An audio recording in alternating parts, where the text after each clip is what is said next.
నమస్తే మేడం. నా పేరు టిప్స్ సుందరం అండి. నేను కొంచెం ఓపెన్ గా మాట్లాడతాను. మీరు వచ్చిన దగ్గర నుంచి చూస్తుంటే నాకు విషయం అర్థమైందండి.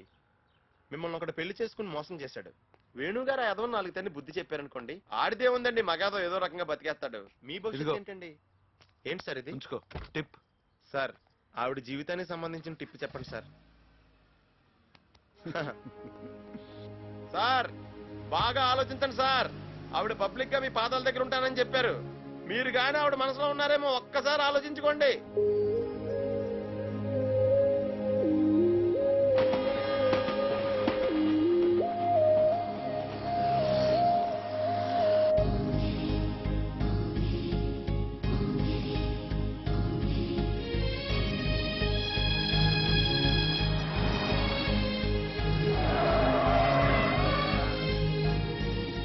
ఏంటయ్యా కారాబాబు? ఎయిర్పోర్ట్కి వచ్చేసాం సార్.